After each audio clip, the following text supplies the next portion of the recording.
They were the Sea Raiders and pirates of Middle-earth. They were descended from the island realm of Númenor, like the Gondorians, who they would battle for centuries. Today on Nerd of the Rings, we cover the Corsairs of Umbar. As we know from my video on the Black Numenoreans, one of their greatest strongholds was the haven of Umbar.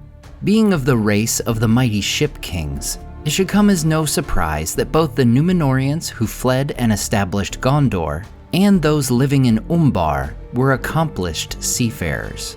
Throughout the early centuries of the Third Age, these Black Numenoreans would pillage along the coasts of Gondor.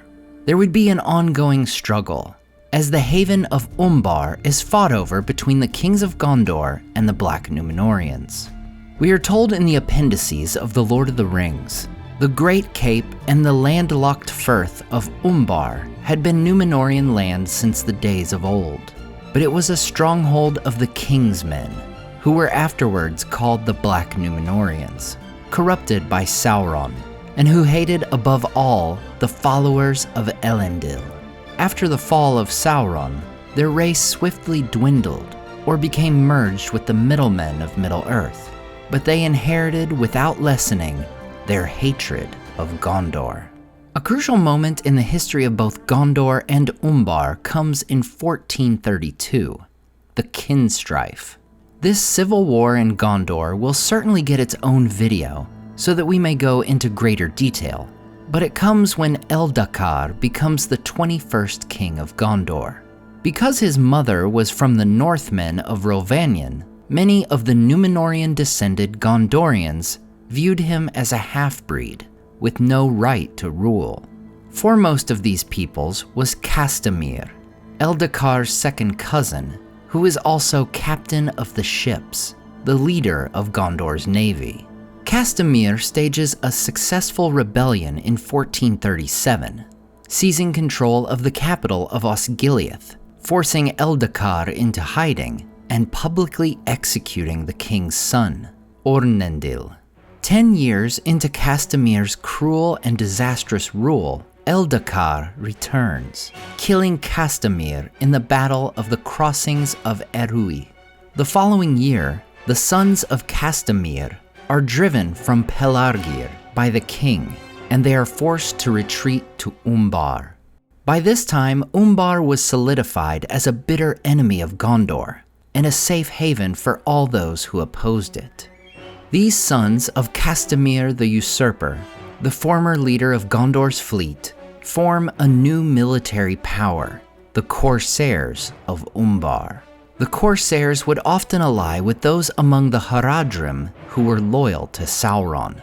In 1540, Harad and the Corsairs launch a brief war upon Gondor, in which they kill King Aldamir.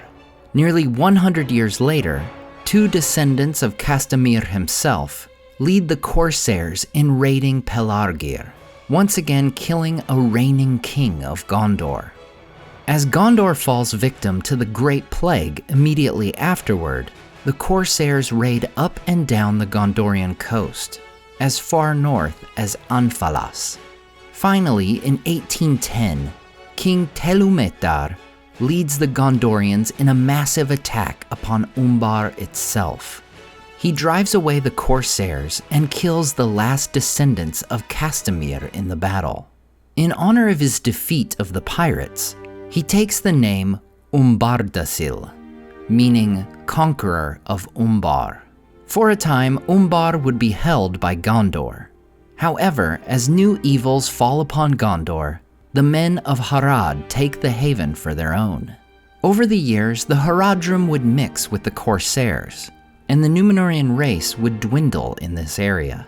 By the time of ruling steward Cirion, the Corsairs would once again plague the coasts of Gondor, adding to his threats from the Balkoth in the east. Gondor would be aided during this time by the Eotheid of the north, resulting in the founding of their great ally, the Kingdom of Rohan. In yet another case of successful attacks on Gondorian leadership, the Corsairs are involved in a conflict with Dol Amroth in 2746. killing the Prince of Dol Amroth. Over 300 years later, the Corsairs would launch 3 great fleets. They would raid and invade the lands of Gondor along the coast, traveling as far north as the mouth of Isen. One of these groups formed an alliance with Wulf the Dunlending, who held a short occupation of Rohan. By spring 2759, Beregond, the son of the Steward of Gondor, had driven out the invaders. The next conflict between these great powers of the southern lands comes during the reign of Steward Ecthelion II. As always, the Corsairs were a constant threat to Gondor's coasts, trading ships, fishing vessels, and even the Gondorian navy. In 2980, Ecthelion's most trusted advisor is a man named Thorongil, who voices concern that the Corsairs posed a great risk for the southern fiefs of Gondor. With the steward's permission, Thorongil, the man we know as Aragorn, leads a small fleet in a surprise attack within the Gulf and havens of Umbar itself. Caught unprepared, the Corsairs are devastated. Many of their ships are burned and destroyed, and Aragorn kills the captain of the haven. The men of Gondor leave the haven, sustaining little loss themselves. Thanks to Aragorn, the threat of the Corsairs would be diminished in the days to come. Though still a force to be reckoned with, they were nowhere near their previous might. The Corsairs would next hoist their black sails, and those of red bearing the Great Eye, during the War of the Ring, in alliance with Sauron. Their fleet, comprising of 50 great ships and smaller vessels beyond count, is raiding the lands of Lebanon, attacking the southern lands of Gondor, as the army of the Witch King makes war upon Minas Tirith. However, on March 13, 3019, Aragorn summons the Oathbreakers, the dead men of Dunharrow, to fulfill their oath.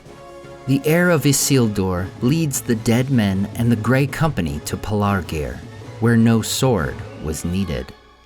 To every ship they came that was drawn up, and then they passed over the water to those that were anchored, and all the mariners were filled with a madness of terror and leaped overboard, save the slaves chained to the oars. Reckless we rowed among our fleeing foes, driving them like leaves until we came to the shore. And then to each of the great ships that remained, Aragorn sent one of the Dunedain, and they comforted the captives that were aboard, and bade them put aside fear and be free. Whatever threat the surviving Corsairs may have posed in the days after the king's return was put to rest during Aragorn's reign. We are told that he would finally subdue the threat of Umbar. Under King Elessar, these lands of Middle-earth would have unprecedented peace. The slaves of Mordor are freed, the influence of Sauron is gone, and Aragorn would receive embassies from the east, the south, and Dunland. Finally, the old hatreds that stemmed from both Sauron and the days of Númenor would be washed away, and the seas of Middle-earth would be made safe once again. Now, if you'd like some LEGO fun, check out our Nerd of the Bricks channel, where we just built a LEGO Corsair ship in honor of Tolkien Reading Day. As always, I want to say a huge thank you to my Patreon supporters who make this channel possible. Tom DeBombadil 19, Listen Me the Cinda, Mandu Pandu, Andrew Carlisle, The Mighty Mim, Sky Carcass, Slidebelts, Dane Ragnarsson, Salim Rahman, Zetrock, Berto Berg, Grand Strategy Nerd, Graham Darricott, The Dark-Haired One, Wyland, Michael Wu, and Debbie. If you enjoyed the artwork in this video, check out the artists in the description and purchase prints of their great work for yourself. Thanks so much for watching and subscribing, and we'll see you next time on Nerd of the Rings.